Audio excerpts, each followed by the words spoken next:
The actress, best known for her roles in Clueless and 8 Mile, was only 32 years old when she passed away suddenly in her Hollywood Hills home. Brittany had reportedly been feeling unwell for several days, with flu-like symptoms that had her weak and struggling to recover. Early that morning, she collapsed in the bathroom.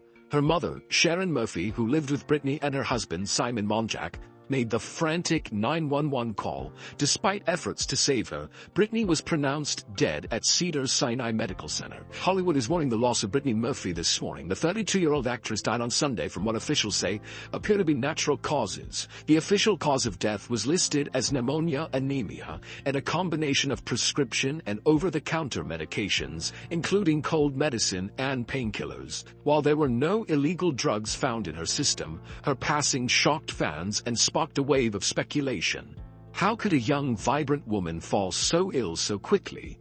Brittany's sudden death left many unanswered questions and cast a shadow over the glamorous life she seemed to lead. Brittany's home, a sprawling 10,000-square-foot mansion nestled in the Hollywood Hills, became central to the intrigue surrounding her death. The house itself had an unusual backstory. Brittany purchased it in 2003 for $3.85 million from none other than Britney Spears, who reportedly sold the property because of unsettling experiences. Brittany later claimed she felt a strange, dark presence in the home, even suggesting it might be haunted. This eerie reputation would only grow after Brittany's tragic passing. Despite its luxury and breathtaking views, Brittany reportedly hated living there. According to Simon Monjack, she often referred to the property as unlucky and would beg to stay elsewhere, even suggesting they move to the Beverly Hills Hotel temporarily. But Simon, trying to be practical, would remind her that they had a beautiful home and couldn't just leave. Sadly, this home Brittany wanted to avoid became the place where her life ended. Adding to the house's mysterious aura was speculation about its potential role in Brittany's death. Some wondered if environmental factors like toxic mold could have contributed to her illness. In fact, Brittany's mother, Sharon, later claimed there were issues with mold in the home. However, the coroner's office dismissed this theory in 2010, stating there was no evidence linking mold to her death. Still, whispers of something sinister in the house persisted. The haunting rumors weren't limited to Britney's death. Britney Spears' former makeup artist once revealed on a podcast that Britney had experienced frightening encounters while living there. She even blamed a Reiki healing session for opening a spirit portal that allegedly unleashed bad energy. These unsettling stories only deepened the sense that the house held more than just memories. It held secrets. If Britney's death wasn't shocking enough, the story took an even darker turn just 5 months later. On May 23, 2010, her husband Simon Monjack was found dead in the same home. Now to the latest Hollywood mystery, the husband of actress Brittany Murphy has been found dead just 5 months after her own passing. Like Brittany, Simon died of acute pneumonia and severe anemia. His death mirrored hers so closely that it reignited speculation about the house, their lifestyle, and whether more was at play than met the eye. Simon, a British screenwriter, had been a controversial figure even before Britney's death. Many of her friends and fans were skeptical of their relationship, with some accusing him of controlling her career and personal life. After Britney passed, Simon faced criticism for how he handled her legacy, but his own health was deteriorating during this time. His mother, Linda Monjack, later revealed that Simon had experienced hallucinations and strange symptoms before his death, which she blamed on mold in the house. Despite these claims, authorities again ruled out environmental factors, sticking to the conclusion that Simon's death, like Britney's, was the result of pneumonia. Meanwhile, Kim Porter died on November 15, 2018. A tragic day, as headlines broke that Kim Porter had passed away. The cause, initially reported as complications from pneumonia, but not everyone was convinced. Many pointed out that pneumonia rarely claims lives so abruptly, especially for someone as healthy as Kim. But here's where things take a chilling turn. Her death wasn't investigated properly. According to Gene Deal, a close friend of Diddy and Kim, not a single detective inspected the scene thoroughly. In fact, coroners had already removed her body before detectives arrived, raising immediate suspicions. Why wasn't her death treated with the care and scrutiny it deserved? More disturbingly, Kim's phone, laptop, and other devices were all missing. These were essential tools for any mother to stay connected with her children. Why would all her personal items vanish? How is it that there was no electronic products or gadgets around Kim bed? Her laptop missing, her cell phones missing, Was someone trying to erase something? Or worse, could her death have been part of a larger, more sinister plan? This is where things go from mysterious to downright horrifying. Gene Deal revealed in an interview that Kim's gold casket was ordered months before her passing. Yes, you heard that right. 2 months before she died, a casket was purchased in her name. Who orders a casket for someone months before their death? Unless they know what's coming. I'm not no conspiracy theorist. None of this. But I heard. Did you hear something like that, man? The casting. How you order a gold casket 2 months before somebody died, man? This revelation alone has sent fans into a frenzy, with many speculating that Diddy, a man with countless connections, may have orchestrated something far darker than anyone could imagine. Was Kim's death planned as part of a sacrificial ritual? And why, after this information came to light, has Al B. Shore, Kim's former partner and another close figure in her life, dramatically increased his security? Al knows that Puff has some powerful people. Or has some powerful people around him, and some people doing some things for him that could endanger his life. Kim Porter's death should have sparked a full investigation, but it didn't. According to reports, the police never conducted a proper investigation. Her death was quickly ruled as natural, but critical details were overlooked. Gene Deal explains that there were no electronics, not a phone, not a laptop, anywhere near Kim when she was found. How is that possible? In today's world where most people keep their phones close at all times, Kim, who was in constant contact with her kids, had no devices nearby. But that's not all. Kim was reportedly receiving a massage the night before she passed. With pneumonia, who would allow a massage on someone with full-blown pneumonia? Kim received a massage for about an hour. Was she supposed to have full-blown pneumonia? It's these details that have led many to believe that foul play was involved. Gene Deal, Diddy's former bodyguard, has been vocal about the darker side of Diddy's world. From the early 90s, Deal witnessed Diddy's influence and power firsthand. He even claims that Puff has connections to dangerous individuals who could make problems disappear. It's not just about the mysterious details surrounding Kim's death. Gene has hinted at Diddy's involvement in far more sinister activities, suggesting that Diddy's actions may not be entirely human. In fact, there are whispers in Hollywood that Diddy has been involved in satanic rituals, a claim that many of his detractors are now taking seriously. What he should be trying to do right now is work his way towards God now, for real, and not that devil we've been worshiping, that those people got him believing. You understand? That's the true God. Kim's untimely death, the missing electronics, the lack of a proper investigation, and the chilling fact that her casket was ordered months before, this all points toward a larger, more horrifying theory. Fans and even some insiders have begun speculating that Kim's death may have been a sacrifice, a ritual offering that would grant Diddy something in return. This theory gained even more traction when rumors surfaced that Diddy may have participated in Illuminati-like rituals. Could Kim Porter have been sacrificed in exchange for something? Fame, power, or protection? Persistent conspiracy theories surrounding Diddy's alleged involvement in Kim Porter's death have been circulating for years, but things have taken an even darker turn. The rap mogul is no stranger to public scrutiny, but this time the accusations are hitting close to home. The lawsuit paints a chilling picture of a man trying to control not only his image, but also the narrative surrounding Kim's death. Anonymous sources have reached out to a YouTuber with inside information, claiming to have key details about why the nanny was fired. Here's what the email had to say. These twin girls having questions about the passing of their mother. So to make a long story short, they don't believe their mother passed away from pneumonia. The explosive email revealed that the nanny's firing wasn't just about her personal life. It may have been tied to her and Diddy's daughters digging into Kim's death. The sudden termination happened just as the nanny and the twins were reportedly getting too close to uncovering uncomfortable truths about what really happened to their mother. And when Diddy found out that the nanny was digging for information by questioning the twins about anything that stood out to them that was strange, leading up to their mother's passing, they implicated that Diddy seemed a bit more on edge. According to sources, Diddy's decision to let the nanny go was fueled by rising panic. It seems the thought of anyone, especially his own daughters, delving too deep into Kim Porter's death rattled him enough to take drastic action.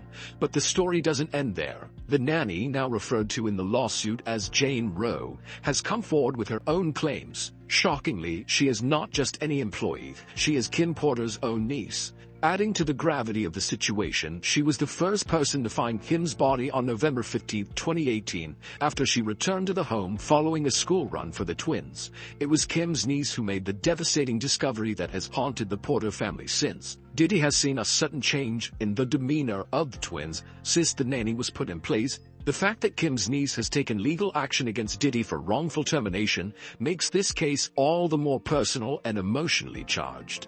Rowe claims that she was essentially living at Diddy's mansion, providing round-the-clock care for the twins, but things took a drastic turn when she informed Diddy that she was pregnant. She alleges that Diddy reacted with rage, upset not only because of her pregnancy but also because she was unwed. Rowe says Diddy made it clear that her situation set a bad example for his daughters. The irony of Diddy, a man with 7 children from various relationships, criticizing her pregnancy out of wedlock, has not been lost on observers. His harsh reaction raises serious questions about the real motives behind the nanny's dismissal.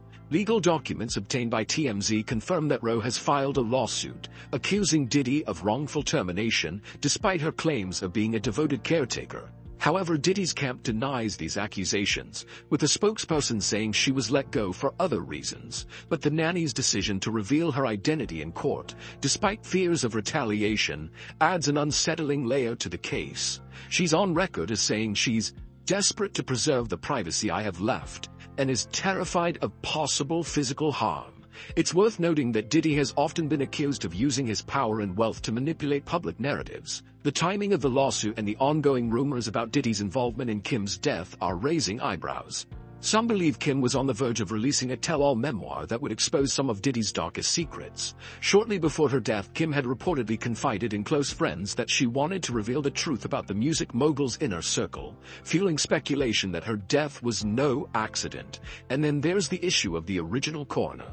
Reports suggest that the first coroner on the case was replaced after finding concerning levels of toxins in Kim's body.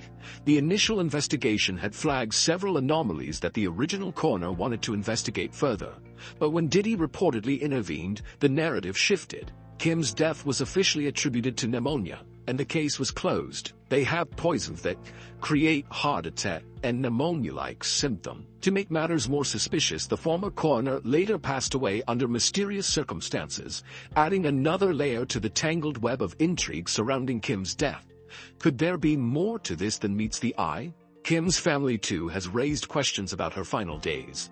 According to those close to her, Kim expressed concerns about her health and wanted to see her regular doctor, but for reasons that remain unclear, her position was unreachable. Instead, Diddy allegedly arranged for her to meet a different doctor. This decision has raised eyebrows and fueled speculation that something more sinister may have been at play. Kim died from pneumonia, but there's the first coroner's report that said that she died. It was ruled a homicide and they found toxins in her body. The first coroner's report that said that she died, it was ruled a homicide. Friends of Kim have also come forward, claiming they had tried to reach her doctor, who later denied ever being contacted by Kim. This has led to whispers that Diddy may have orchestrated events to prevent Kim from getting the help she needed, possibly even poisoning her to silence her for good. Now, the connection between Diddy and Brittany comes through Ashton Kutcher. Brittany Murphy and Ashton Kutcher started dating after meeting on the set of Just Married. They only ended up dating for 5 months, but they apparently wore matching rings at one point, making many believe they were briefly engaged. You see, many people don't realize that Ashton Kutcher and Diddy go way back. Sean Combs has gone by a million names over the years. Started out in the 90s at NYC, back when he was P, Diddy, then Puffy, then just Love. He launched Bad Boy Records in '93, which eventually became Bad Boy Entertainment, one of the biggest names in the music biz. And he didn't just bring any old artist with him. He brought the Notorious Big, aka Christopher Wallace. That name alone was making Bad Boy Entertainment some millions a year at one point. Puffy has been making money off of Biggie's name for longer than Biggie was alive. People keep forgetting he hadn't turned 25 yet. He was still 24 when he died. But here's the thing, Combs wasn't just making headlines because of his music. Oh no, he was all over the place, fashion, TV shows, you name it. And this is where things get interesting. Combs found himself rubbing elbows with another A-lister, Ashton Kutcher. Yep, that's right. Diddy and Ashton were tight. Our relationship was really bizarre. We became fast friends, and we used to hang out, watch football together. And he came over and I was like, I'm going for a run. He's like, oh, I'll go for a run with you. So, how did these two link up? It all started with Punk'd. You remember that prank show on MTV, right? But Combs didn't stop there. He also produced a bunch of seasons of Making the Band on MTV, where wannabe stars competed to make it big. And during all of this, Ashton and Diddy were often spotted together. At events, parties, you name it.